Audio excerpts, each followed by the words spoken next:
Olá, boa noite! Está começando mais um Telecâmara. Confira os últimos acontecimentos e notícias do Poder Legislativo de Bagé. A Câmara realizou na manhã desta quinta-feira a sessão ordinária. Confira. Os parlamentares reprovaram os projetos de autoria do Poder Executivo que estabelecem as contribuições mensais e suplementares para o regime de previdência social dos servidores públicos municipais, fundamentais para o Fundo de Pensão e Aposentadoria do Servidor, o FUNPAS.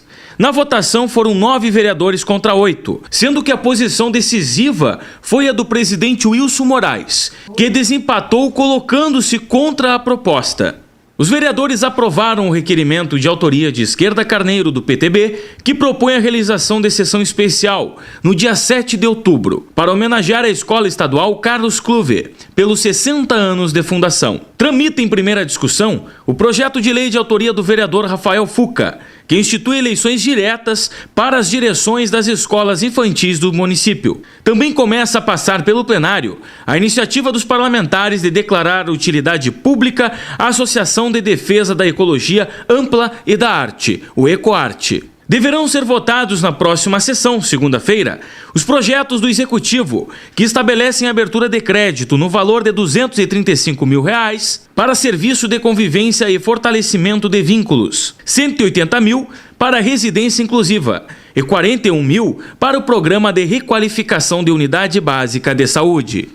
A reprise da sessão ordinária desta quinta-feira, na íntegra, você confere logo após o programa Pode Virar Lei.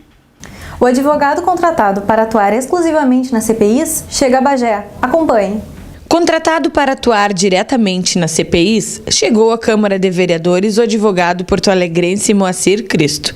Especializado em cassações de mandatos políticos, veio para agilizar os trabalhos da casa. A gente começou um trabalho de análise dos documentos das duas CPIs, da Comissão Parlamentar relativa ao Parque do Gaúcho e também da folha de pagamento, né? Em princípio, né, os documentos ainda vão passar por um outro exame, enfim, mais aprofundado. O foco atual da CPI, das duas CPIs, é trabalhar nos depoimentos, né? Porque nos depoimentos a gente consegue encontrar elementos que os documentos não trazem, né? Nós tivemos aí alguns relatos, enfim, que vão ser averiguados. Se aquela pessoa realmente está trabalhando naquele lugar, se ele não faz outra coisa, e é o que nós esperamos averiguar dentro dessa CPI da folha de pagamento. Com relação à CPI do Parque, né, as prestações de contas já foram encaminhadas, né, alguns documentos, a gente está fazendo uma análise disso também. Moacir fez questão de destacar que não costuma atuar em CPIs que terminem em pizza. Se é para terminar em pizza, não me convida, né? Eu penso o seguinte, a partir do momento que a gente abre uma CPI, a gente quer resultados, a gente quer saber a verdade. Eu sempre digo o seguinte, o terminar em pizza é o quê? É encontrar uma irregularidade e fazer de conta que não viu. Isso é o terminar em pizza, né? O que a gente quer é verificar se aconteceu uma irregularidade e, se aconteceu essa irregularidade, tomar providências em relação a isso. E não simplesmente fazer de conta que não viu. Esse é o ponto, né? E aqui a Câmara já colocou que a ideia é averiguar, doa quem doer, né, os fatos. A gente tem que ter respeito também com o cidadão, né? Porque tudo que vai ser trabalhado ali envolve dinheiro público. Tudo envolve dinheiro público. A gente tem que ter respeito em relação a isso. Não fazer de conta que não viu. Não, pare um pouquinho. Todo mundo tem grande expectativa em relação à CPI, sim. E espero que o cidadão que esteja nos assistindo também tenha essa expectativa, né?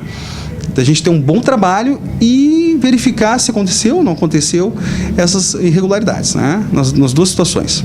A gente espera que o trabalho desenvolvido aqui na Câmara de Vereadores observe todos os requisitos legais e que, ao fim e ao cabo, responda a todos os questionamentos que são formulados pelos vereadores e pela população.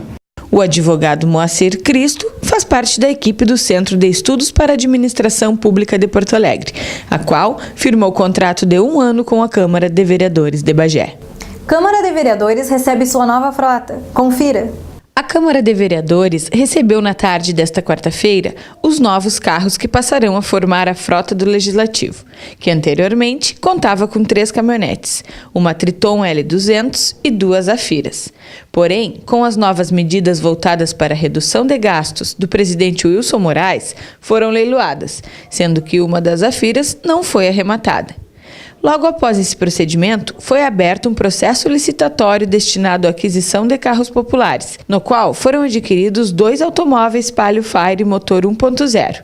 O Wilson recebeu os carros e exaltou a importância da permuta. Como eu sempre disse, o vereador ele não tem que estar ostentando com dinheiro público, então isso nos gerou uma economia de mais de 50 mil reais. Para nós é gratificante, ao mesmo tempo que nós estamos economizando tanto na gasolina, tanto na manutenção, padronizando os veículos também, da mesma forma está sobrando esse dinheiro e tenho certeza que esse dinheiro vai ser muito bem aplicado na nossa saúde.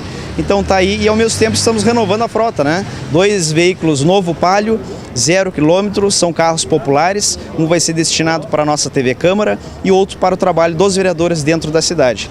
Então para nós é muito gratificante, é um dia muito alegre para mim a gente poder concluir um projeto que a gente iniciou em janeiro ainda, né? No início do ano. Então, para mim é muito gratificante e só tenho também a agradecer o apoio de toda a comunidade que tem tido comigo até agora. O valor restante, referente à troca dos veículos de luxo por populares, será revertido em melhorias no pronto-socorro da Santa Casa de Caridade de Bagé. 2 projetos que prevêem mudança nas normas de dimensão de terreno e loteamento para a construção voltam a tramitar na Câmara. 2 projetos de lei de 2013 que tratam de regulamentar as dimensões de terrenos para loteamento voltam a tramitar na Câmara de Vereadores.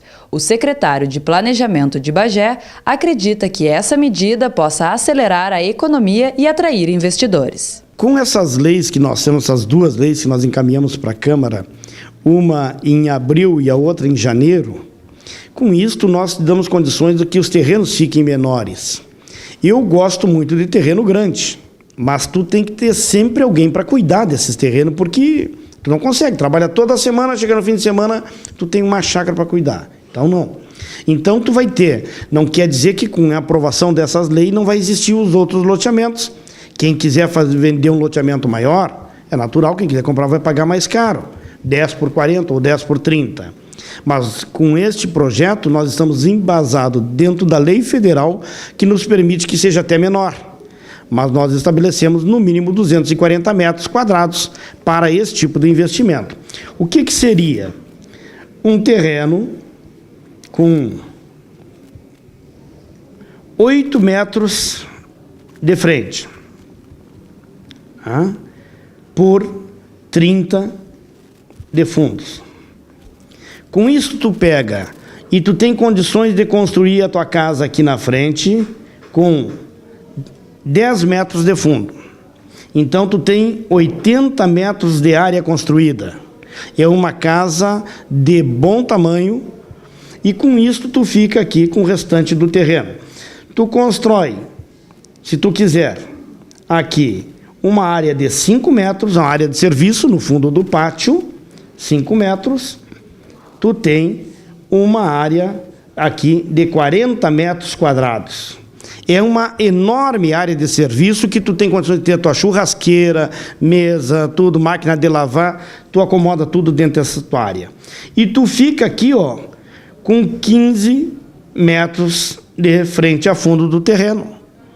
Então, tu tem condições de ainda daqui colocar uma piscina dentro do pátio, ficar com a grama, de criar um passarinho, se tu gosta de criar umas galinhas de uma enserra, tu tem tudo ainda, criar o teu cão ali.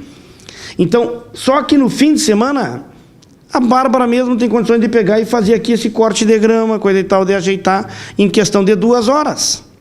Então, os nossos contribuintes vão ter opção de comprar um terreno num local que tem, é obrigado para ele ser o loteador, fazer esse tipo de tamanho de terreno, ele tem que fazer de lote, ele tem que botar a água, o esgoto, o asfalto, ou o unistai, ou o paralelepípedo, meio fio, calçada, iluminação, toda a estrutura. Com isto ganha quem? É natural que ganhe o empresário que vem investir, porque nós vivemos num sistema capitalista e tem que ganhar. Mas ganha a prefeitura porque aumenta também o IPTU, aumenta também a taxa d'água, aumenta também a taxa de iluminação pública e nós oferecemos para a população um terreno em melhores condições, né? Sem poeira, sem barro, sem nada, né? Que as pessoas vão poder construir e ter condições de cuidar também do seu pátio. Quem quiser comprar um terreno maior vai ter também, como nós temos alguns loteamentos que já estão sendo construídos em Bagé, que a área é maior, entendeu? Mas é natural que vai ser mais caro. Então, por isso, nós precisamos que os vereadores de Bagé aprovem da Câmara de Bagé, que a gente sabe que querem o melhor para a cidade, que aprovem porque nós vamos dar condições de que investimentos venham ocorrer na nossa cidade. CPI da Folha ouviu mais 3 funcionários da Prefeitura. Acompanhe. A reunião da Comissão Parlamentar de Inquérito, que investiga possíveis irregularidades com os gastos da folha de pagamento da Prefeitura e com o Fundo de Aposentadoria e Pensão do Servidor, teve sua última reunião na segunda-feira e contou com 3 oitivas de funcionários públicos.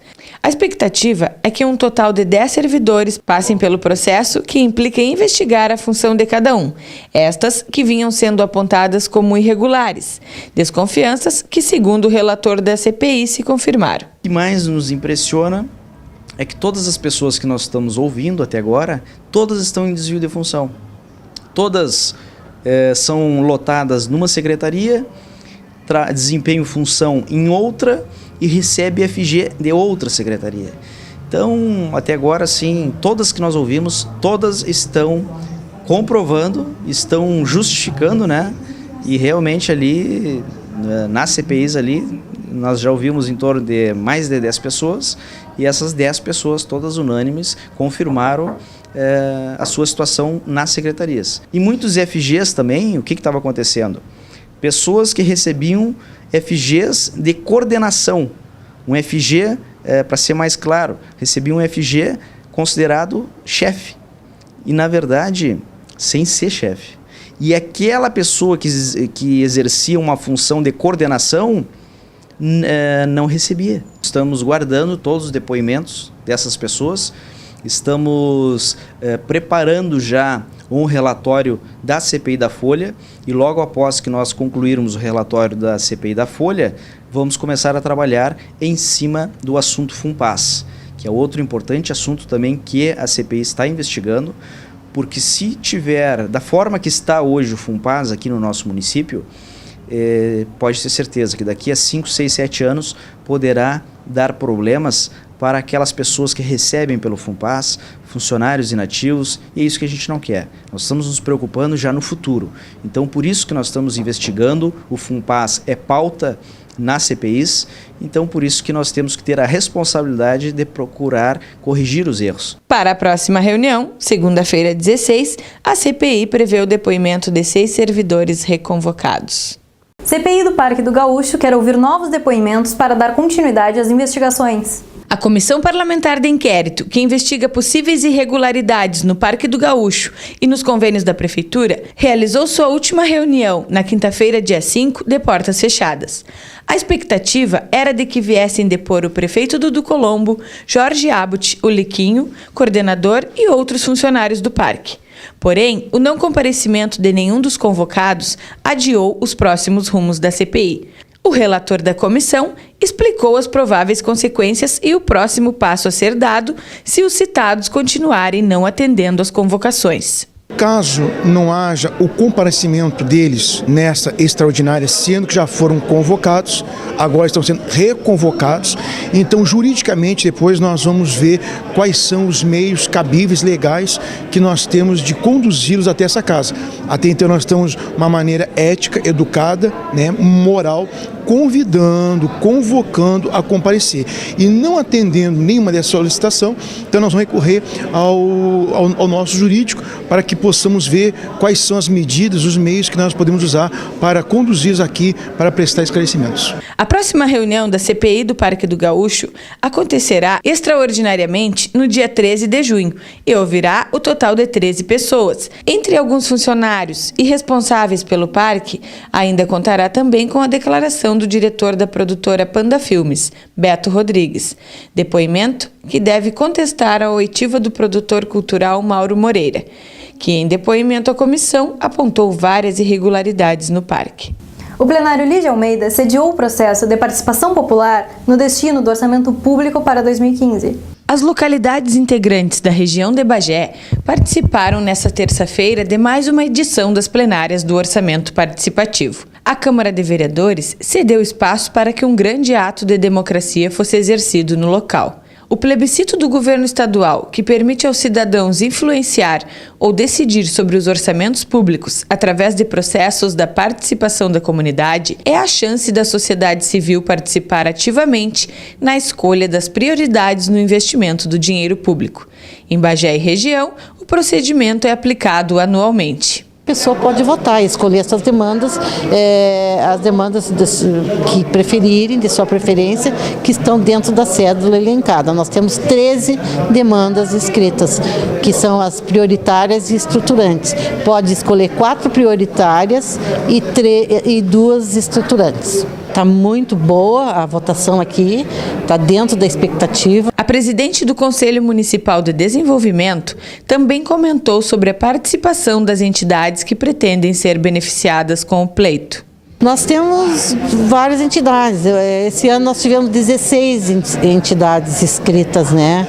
Sendo que 10 estão aí, foram as demandas eleitas, 10, e as entidades estão todas participando muito, tem muitas que são muito participativas, elas colaboram bastante, colocam seus pessoais aí para trabalhar. O coordenador regional da Participação Popular e Cidadã da região da campanha, Matheus Azevedo, esclareceu quais as cidades participantes, as formas como a comunidade pode votar, exemplificou algumas entidades já beneficiadas e ainda citou o valor aproximado já investido na região. Além do município de Bagé, contempla os municípios de Dom Pedrito, Aceguá, Ulha Negra, Candiota, Lavras e Caçapava do Sul. Bagé e nos outros 6 municípios da região da campanha, se nós somarmos pontos de votação pela internet, urnas fixas e itinerantes, e pontos de votação fixos e itinerantes online, nós temos mais de 300 pontos de votação pela internet. Isso é um recorde na região da campanha, né? E isso se dá uma política, uma orientação do governo do estado e do Fórum dos Coredes, que é de facilitar ao máximo a participação do cidadão, né? Se tiver uma urna na porta da minha casa, seja ela eletrônica ou fixa, presencial, e eu não quiser votar, bom, é um direito que me assiste, mas o Estado, os conselhos e os atores sociais terão disponibilizado um ponto de fácil acesso ao cidadão. É esse o nosso interesse, facilitar cada vez mais o acesso ao cidadão. Nós temos várias conquistas, né, oriundas da consulta popular, são viaturas para a Brigada Militar, equipamentos para a Brigada Militar, para a Polícia Civil, para o Corpo de Bombeiros, caminhão para o Corpo de Bombeiros, reforma de quartéis, para a saúde também, veículos, equipamentos para os hospitais, para as unidades básicas, né, na área da cidadania, na área da educação, enfim, poderia enumerar várias áreas. Já foi investido aqui na região, só da consulta popular, desde 2011, aproximadamente 7 milhões. Matheus também explanou sobre as etapas de negociação direta com o governo e qual a metodologia aplicada para que o orçamento participativo seja executado. Cada ano que passa, a participação de novas entidades, de novos atores sociais vem aumentando. E isso é muito gratificante. Então, isso ajuda na qualificação do debate, enfim, qualificar o processo. Então, todo ano nós começamos, em geral, um calendário. Em março, abril, a gente começa o calendário, com a primeira etapa, que é a audiência pública regional, onde todos os municípios da região se reúnem no município. Cada ano a gente faz no município para definir as 10 áreas temáticas. O governo do estado tem um caderno de diretrizes de 15, 16 áreas temáticas. Então, nessa primeira etapa se elege as 10 áreas temáticas prioritárias e uma coordenação tripartite, né, com 3 membros titulares e suplentes do Coré de campanha, do governo do estado e da sociedade civil. E é feito um debate sobre a participação, é feita uma prestação de contas da nossa parte, né? A segunda etapa são as assembleias municipais. onde todos os municípios realizam assembleias municipais, são elencadas até 10 projetos prioritários, né, que tem que estar linkado com as áreas temáticas eleitas na primeira etapa, e são eleitos os delegados. A cada 30 participantes se elege um delegado. Os delegados, eles têm a responsabilidade de representar e defender as suas demandas e o seu município na terceira etapa, que é o Fórum Regional de Participação Popular e Cidadã, onde os delegados eleitos e os delegados natos, que são os presidentes dos comuns, os prefeitos e os presidentes das câmaras municipais, se reúnem e definem o quanto vai ser dentro dos 3.739.829, que é o valor destinado para a região da campanha, né? Eles definem quanto desse recurso será destinado para cada município. Os delegados do município definem que projetos irão priorizar e quanto colocarão de recurso em cada projeto, né? É feita a composição da cédula e é eleito 2 representantes regionais titulares suplentes, até chegarmos aqui na votação de prioridades, conhecida popularmente como consulta popular, que é a 4ª etapa, onde os 4 projetos mais votados do campo prioritário são eleitos para serem executados no ano que vem, e os 2 projetos do segundo campo, do campo 2, que são as demandas estruturantes mais votados da região, também são eleitos para o governo analisar, né, se tem condições de realizar ou não, né. O campo 2 serve como uma espécie de plebiscito, a sociedade mostrar para o governo do estado o que ela quer a médio e longo prazo para o seu desenvolvimento econômico, social e infraestrutura, mas ele não tem valor alocado. Os recursos que têm valor garantido e alocados estão no campo 1. Né? E depois tem a 5ª etapa, que é o Fórum Estadual da Participação Cidadã, onde é feito um debate sobre todo esse processo, uma avaliação. É um processo que ele não é engessado, ele está em constante formação, e a opinião e a participação da sociedade é muito importante para a gente ir a cada ano qualificando esse processo. Até dia 15, por exemplo, até a metade de setembro, onde é entregue a peça orçamentária, o governo do estado entrega a peça orçamentária para os deputados na Assembleia Legislativa analisarem a peça orçamentária. E aí na peça orçamentária estão incluídas as demandas da consulta popular. Esse é todo o calendário, todo o processo. A instituição que pretenda ser beneficiada através do orçamento participativo deve estar atenta aos prazos e se mobilizar nas ações do governo estadual. O Telecâmara de hoje fica por aqui. Assista a seguir Pode Virar Lei e logo após a reprise da sessão ordinária desta quinta-feira. Obrigada pela audiência. Boa noite.